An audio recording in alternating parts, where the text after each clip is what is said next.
Julio did today, especially bouncing back after that home run, 7 consecutive strikeouts, just 12 total on the day. What did you see from him that kind of just not even leveled up, just how he's able to execute that? I think even before that, all day, I thought he was focused all day. He left a changeup up to Trejo. Then there was a flare off of Tucker's bat with the 2-out hit. But outside of that, I mean, he was, the stuff played out, the stuff was really good, sharp. You could just see he was determined. He was going to go at least 6 innings today. We got him to the 7th, he could have went out for the 8th, and he was efficient on the attack, and we needed that one today. Over his last 4 starts, do you feel he is starting to turn the corner and become that ace guy that you kind of expected him to be this year? Yeah, we do. You know, early on it just wasn't right, kind of trying to figure out that delivery, inconsistencies. Then there was a hamstring. But I think, you know, the last few, it's sort of been what we've expected. And when his stuff is good, he's not victim to the soft contact, the cheap hits, because his stuff has more depth. And the ball is either a swing and miss or it's a ground ball. So this is the guy that we expect, you know, for the stretch run. Last year when Walker went down, they played him enough for a little while, but you mentioned Julio took kind of focus, his focus went up a little bit. Are you starting to see that same level of focus from him this year, just in terms of like, he sees October kind of getting... Yeah, and I think that he understands that up to this point, it hasn't been the year that he had hoped for, but you can really finish strong and make it a great year. And so there's still plenty of baseball left, a lot of important starts, and I do think that, you know, seeing what we've done, how guys have picked each other up all year, you know, he sees it as, you know, part of his responsibility, opportunity to take the lead in different senses as far as one of the top guys in our rotation. He didn't look too pleased after that homer. How does he sort of channel that, whatever? You know, I think it's one of those things where it was just a pitch that he just made a mistake with, and his stuff was so good today. So to give up a 1-1 or 1-2 homer was frustrating. But you could see that as frustrated as he was, it wasn't the he didn't show as much frustration as he typically does when he can't find his delivery. So I thought today, you know, after that, he worked some things out and he just took off from there. And it just wasn't him finding himself all day long. What did you see from Miguel Rojas just was at bat today, I guess even the last few days? It's been really good, just much more competitive. I think that sometimes Miguel gets a little too over-aggressive, but I thought today he was in the zone, aggressive in the zone, and good at bat to then finish it on a 3-2 pitch with a homer, and then 2 great situational at bats. So he played a heck of a ball game.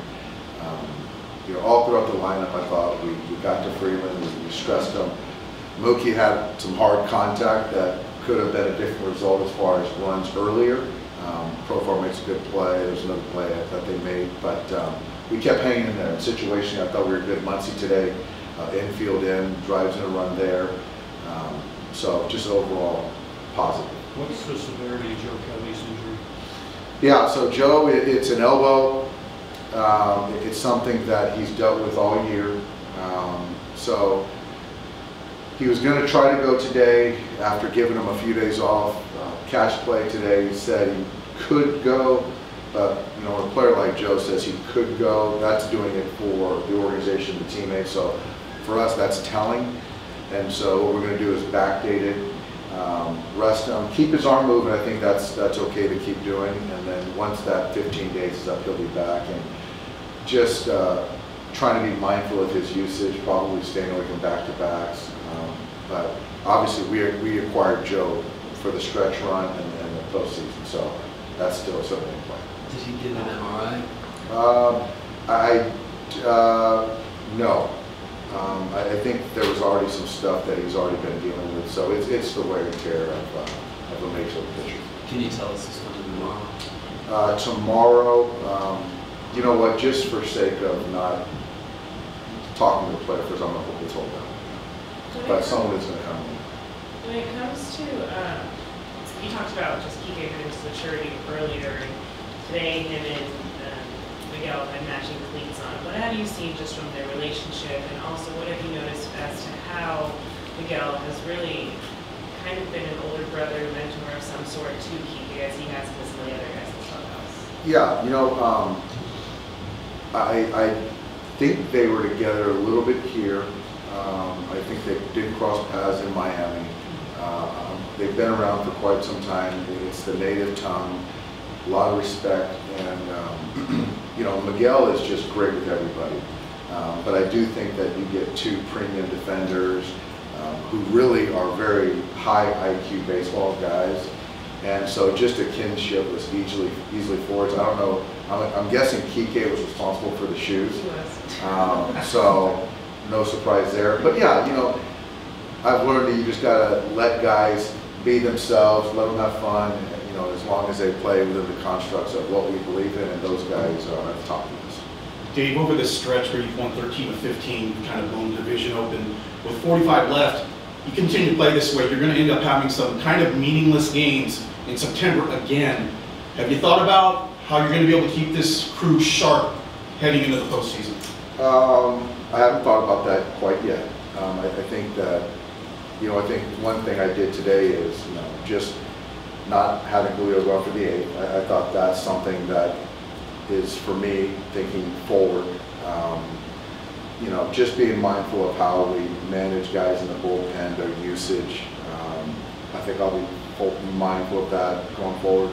And then as far as the position players, I haven't got too far into that, but you know, there's 4 spots in the lineup that we essentially kind of manage our workload by some platoons, so that kind of takes care of itself. And then the other guys, you know, I'll be mindful of Will, and you know, it's going to be hard to get Freddie out of the lineup, and then the other guys, we'll just kind of see how it goes. But we're not quite there, but yeah, it's starting to become a sprint. But I'm certain that we won't lose that edge, that urgency going into this postseason. Dave, I don't think you planned it this way, but you had Julio start the game and then Victor close, 2 Mexicans on Fernando weekend.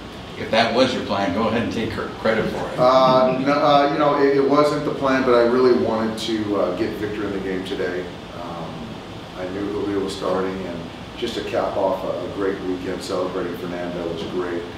Fitting with the Los Dodgers, you know, throwbacks, that was great.